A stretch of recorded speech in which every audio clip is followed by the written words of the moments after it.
Hi YouTubers, I just thought I'd do a quick, fairly quick response video to Mr. Greg Koukl. I think that's how you say it. Koukl, something like that. He's a chap who's been around some time now, doing radio shows. For 20 years apparently he's been broadcasting in radio. He does live broadcast every Sunday on ethics and values. He's a Christian apologetics type. I discovered him some while back, and I think I was on a Shock of God video or something, and it was like one of his links, and I had a look and I thought, I like this guy, he's kind of nice. Nice chap, but to me he's a bit misguided, and I'm sure he thinks the same of me. I do leave a lot of responses on some of his videos. I can't resist it. Oh, there's a Greg video up. I'll watch that. And I think it's time I actually did one in the flesh, because he probably thinks I'm being a bit nasty to him. But I'm not really intending to. I was always asking questions and things in most of my videos, in responses.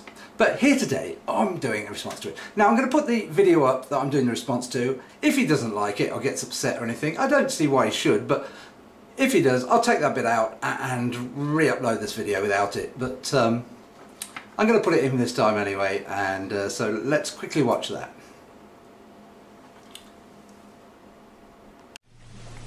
I have some good friends who are very able communicators of the gospel, who were stumped by a question in a very public setting regarding the existence of God. And the question is the same question that I have for this session together, and that is, how do you respond to an atheist who says, I just believe in one less God than you do? Well, my response is simply, you're right. You do believe in one less God than I do. I'm not exactly sure what the atheist thinks he gets out of that admission. I have a suspicion what his line of thinking is, and I'll get to that in a moment, but just think, it's that one less God than I do that makes all the difference. That's like a bachelor saying, I have one less wife than you do. You're right, that makes you unmarried and me married. I don't get it. Where does this go? And if you're confronted with that question and you just simply admit to the fact that he believes in one less God than I do, then you should ask him, all right, you're right. And therefore, what? And let him do the heavy lifting at this point to explain why this is significant. I don't see how it's significant at all. Now, here's what I suspect is going on. I think that the atheist is looking at the panorama of beliefs in God, like the Roman pantheon and the Greek pantheon and all these other false gods that we don't accept, nor does he. And we reject all of those gods, but we accept the God of the Bible, the God of the Jews. And he just rejects all those other gods along with us, but one more. Now, I don't know why that makes his rejection more intellectually compelling. He seems to think it does, and that's what I want to find out why. But for my part, the reason I reject all of those other gods and all these other pantheons is because I have no good reason to believe any of those gods exist. But I do have good reason to believe the God of the Bible exists. It's that simple. So just counting up gods and dismissing a whole group of gods and believing in one, this doesn't somehow make the atheist case. We dismiss a bunch of gods because they're not believable. We accept one because he is. We are willing to give our evidence for that. They got to deal with the evidence. Just looking at the fact that they believe in one less God than we do doesn't in any way address the evidence, and therefore doesn't in any way substantiate their view in atheism. It just doesn't work. Be sure to ask the question, why does that make a difference? Okay, the first thing I want to do is go over in this video is the piece where you say that if having one less God is similar to having a friend who's, if you're a bachelor, having a friend who's got a wife and you've got one less wife. Well, let's use that analogy for a second, because it's an interesting one. It's not quite sort of on par with the same thing, but let's say that I was a bachelor and I have a friend who's married. And that's fine. I have a friend who has one more wife than myself. Well, that's great, great. But what if that friend then has this wife, and this wife says to him, I don't really want you seeing that friend of yours anymore because he doesn't see everything my way. You know, I'm not really happy about you seeing him. And he'd come and tell you that, and you go, I'm not sure. I really like the way your wife thinks. Not really impressed about that. Then perhaps you'd say something like, well, he can be your friend, but first of all, he has to bow down to me, tell me he loves me, and if he doesn't, he's going to go to hell for eternity. If he comes along and tells you that, you start thinking, right, well, before I didn't mind you having a wife, and your wife was fine. I was quite prepared to say nothing about your wife, but now I find your wife kind of irritating, you know? And perhaps this wife will bring in more rules. Perhaps this wife will then start saying things like, gosh, let's think of something off the top of my head. She might say something like, tell him that he can't boil a lamb in its mother's milk. Go and tell him that. Go on. And if he does, or if he doesn't, or if he does, or he doesn't, he will go to hell for eternity. Okay, right. I'm starting to think this guy's wife's a bit weird now.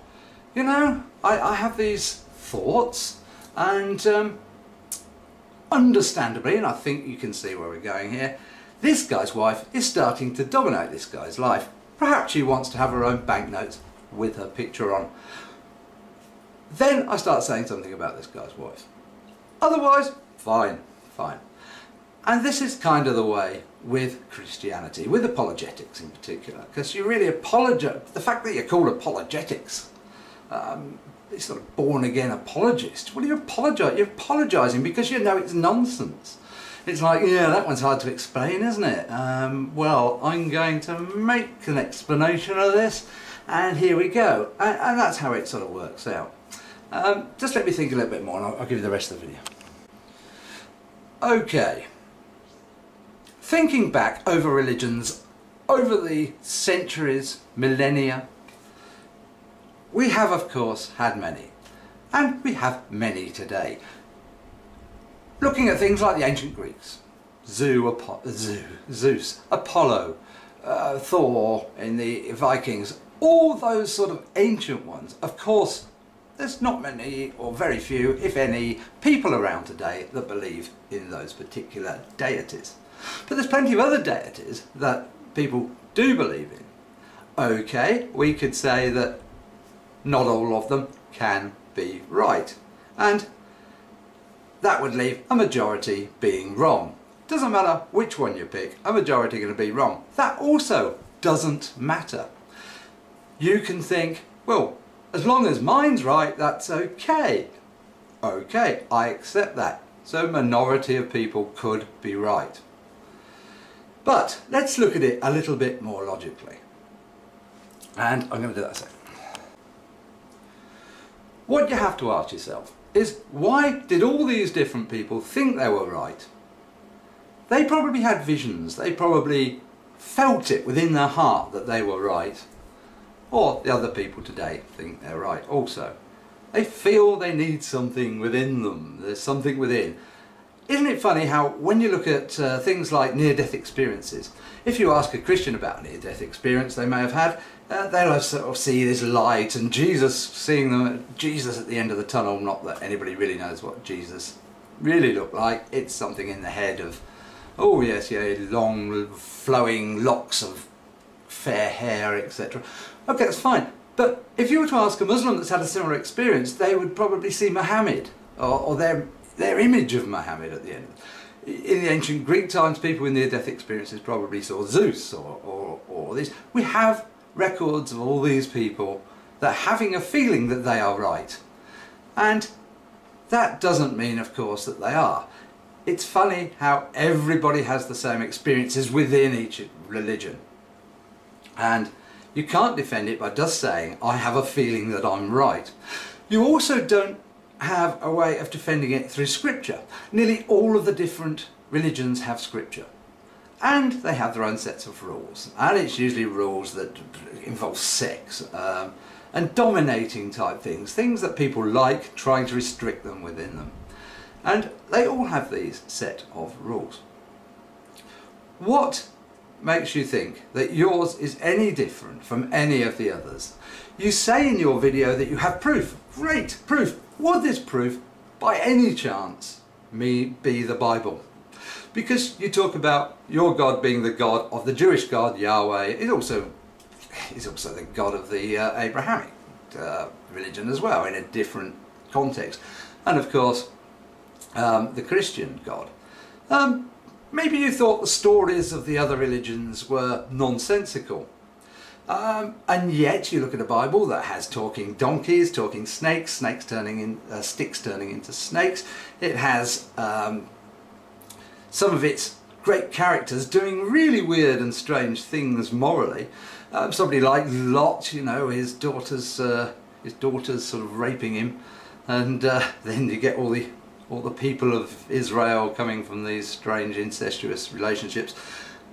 Also, let's take Noah's Ark. You know, just forget the Noah's Ark bit, that's daft enough, but just look at how Noah's son Ham comes into his tent and finds his drunken father on the floor, and it's a sin to see a naked drunken father naked. I didn't mention naked, but he was naked on the floor, and for that all of his offspring for the rest of known time become a slave race. What?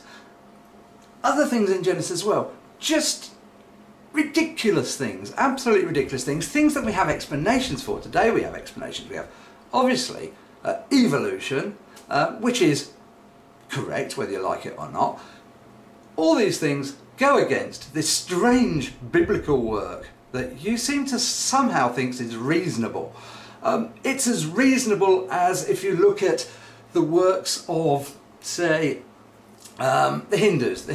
You've got this guy that had his head chopped off and he got it replaced by the next animal that came along, and lo and behold, it was an elephant. So you get this elephant god. What? You wouldn't believe anything like that. So why believe all this nonsense in the Bible either? Now, if you can defend your faith without these type of unreasonable things, by saying, I feel I'm right, or by saying, well, it's in my scripture, then fine, do that. But I'm sorry, you cannot defend it using the Bible or just feeling like it's the right thing. The morals within the Bible do not correspond with the morals today, and so it has already been changed. I'm not going to go on any further. Hopefully I've explained to you why I feel that your God is no different from any of the others. And as you said in your video, that the onus was on me to make this sort of speech. Hopefully you'll come back at me and I haven't waffled too much and made it somehow explainable. Peace, anyway, and I think you're a nice guy. I like your videos. Funny enough, I can't resist, as I say, watching them. I think they're great, but I don't agree with them. And so I do find that I have to say something now and again. So I hope you don't get upset. You're a nice chap anyway. Take care.